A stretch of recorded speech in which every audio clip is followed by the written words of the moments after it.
concentration in Japanese, hopefully to become a translator for businesses, entertainment companies, and maybe even to teach English over there. So that brings me to my first topic, actually, which is the language barrier. So in Japan, the students are actually required to take 6 to 8 years of English classes. So they know more English than we know Japanese typically. By high school, they learn 4,000 words in English, and they know how to read our alphabet. So when you're communicating with them, they will be able to understand a little bit of what you're saying, but keep in mind it's very similar to like what you went through when you took Spanish or French in high school, where you don't really remember a lot of it, but you have a basic idea kind of thing. It would help if you knew their language a little bit. I'm sure most of you already know like konnichiwa, arigato, which is like hello and thank you. Some other useful phrases is yoroshiku onegaishimasu. I sent this PowerPoint out to Stacy, by the way, so you all will get it. Yeah, thank you. Yeah, I thought you won't remember to start off with drawing the symbols. Yeah, no, you all get it. So, yoroshiku onegaishimasu, which translates to nice to meet you. Directly translated, it means please be kind to me. It's just kind of like, you know, an introductory phrase. Another thing that translates to nice to meet you is hajimemashite, which means, literally translating, it means like being first time, like being the first time I'm meeting you as a person. So you could say like konnichiwa, yoroshiku onegaishimasu, I'm so-and-so and I'm doing so-and-so kind of thing. In Japan, or in Japanese, they have this thing called keigo, which is polite speech.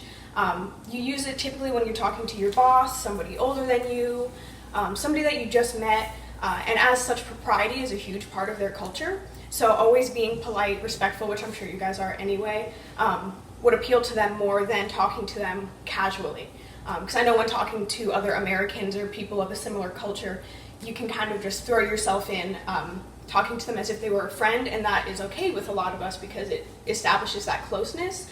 With the Japanese, it might feel like you're kind of invading their personal space a little bit, if that makes sense. Mm-hmm. So just be very polite, and then when they get more comfortable with you, then speak however you'd like to speak. Let's see. Yeah, so this is a good thing to send out if you're ever texting somebody with Japanese. Like I said, you'll all get a copy of this. It's basically Nihongo hanasemasen, eigo de hanashite mo ii desu ka, which means... Okay, can you slow down? It's written there. Yeah. Which basically means, I don't speak Japanese. Is it okay if we speak in English? And that'll obviously get the point across that, hey, I'd like to speak in English. And I know a lot of you guys won't be directly talking to the Japanese. You're going to find somebody to help in the middle that can speak both languages. That'll help grow your team over there. And I'll touch on that in a minute. Okay, so marketing to the demographic in Japanese. So it's very unique in that the demographics are very split. So 35 plus, around that age group, is very conservative, reserved, much like the typical Japanese person you'd think of, like in the suit with the typical black hair and whatnot, because they kind of have to be that way for work and whatnot. But the younger generation, they're very bright, flashy, non-conformist type of thing. Think anime type style, if you guys know what anime is. They're very outspoken, but they still value those, you know, that propriety, that politeness when you first interact with them. So I do think that the younger group will be more receptive to the skincare because they also are huge fans of Korean skincare, which is big over there. I went on this Japanese forum that I'm a part of, and I asked what their favorite skincare products were. And a lot of them said that they were Japanese products, and a few people said that they liked foreign products as well. So that's good. They're open to another market. Marketing to the younger generation. So have you guys ever seen Japanese commercials? Ever watched any of them? Yeah, they're pretty wild, aren't they? So obviously visually, to appeal to them, and because of the language barrier, you're not going to be able to speak. Before and afters, visuals, you know, really interesting things would appeal to them most. These are some pictures from Japanese commercials, just so you get a loose idea of what they're in. Yeah, they're weird. Yes. But yeah. So be weird. Yeah, but bright, colorful stuff, they love that. Okay, so finding the middleman. This is what I assume most of you are going to be doing anyway. They use a lot of the same social media as we do, with a few additions. So obviously Instagram, everybody knows Instagram. I would say the best way for you to directly connect with them through Instagram would be to use Japanese hashtags. And you can just literally go onto Google Translate and translate like skincare, makeup, beauty, copy and paste it into your Instagram post. So that way it'll come up to the Japanese when they're on Instagram. But that's in kanji or in the actually written word? Do they use the symbols for the hashtags? Or Yeah, they use that. Yeah, they use the symbols. Sorry, I got a little jumbled. No, you're good. On the way over here, I actually was on Google Translate to make sure that everything that you could translate would translate properly. And it does. So like skincare translates properly. Everything translates properly. It's usually like the big sentences that don't translate correctly, but just singular words are fine. So for hashtags, you can just use Google Translate. So some Japanese American influencers that you could follow or contact to maybe get your foot in the door over there. There's Mime. She's a YouTuber. She's actually, I believe she's from England actually, but she lives in Japan now. She has a huge audience on YouTube. Her Instagram is Mimeland. And she has a lot of followers. She's really popular.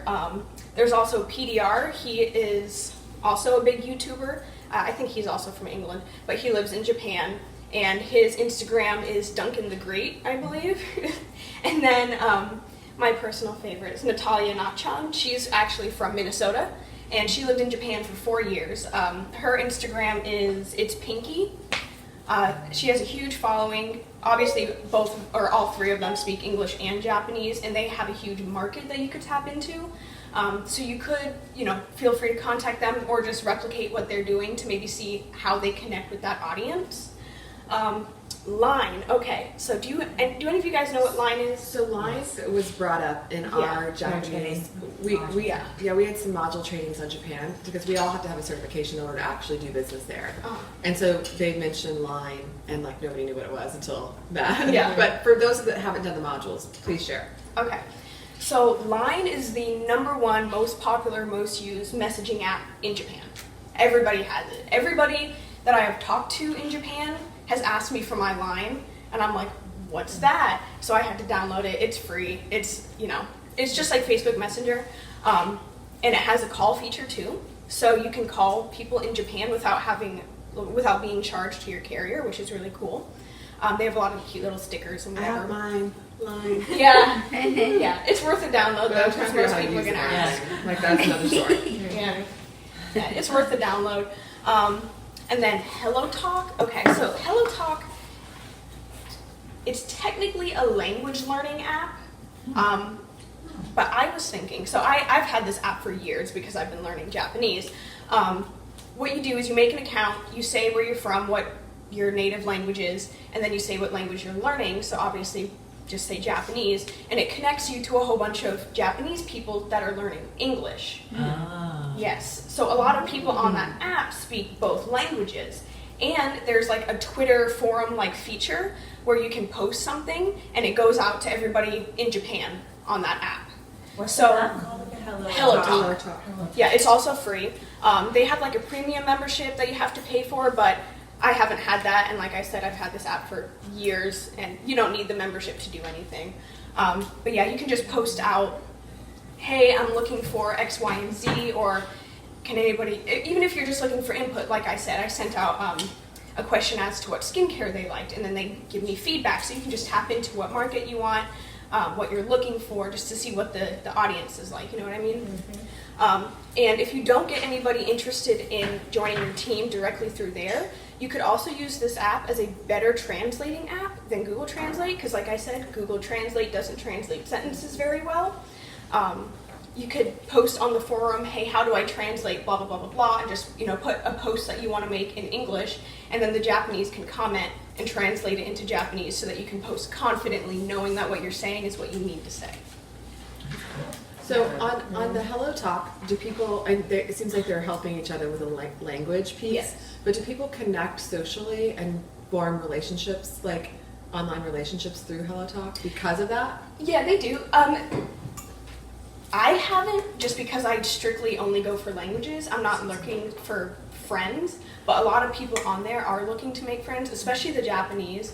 I don't know if you guys know, but the Japanese are very integrated into technology, and so a lot of them aren't very socially adept, if that makes sense. Yeah. So they're looking for those connections online, especially with foreigners. They love foreigners. Yeah. Oh, it went black. But I yeah, don't think Hello Talk has come up in the modules. No, Yeah. it's just line. yeah, because it's not a business app technically. Yeah, which It's is just for great. language learning. But you can use it for a great bunch to of know. stuff. Yeah. $1 million tip, y'all. Yeah. Yeah. Yeah, and Hello Talk also has a call feature, so if you wanted to call anybody that you're texting over there, you could do that as well. But yeah, that is all I have planned out for you guys. I know you guys would probably have questions. That's amazing. Yeah, Really really.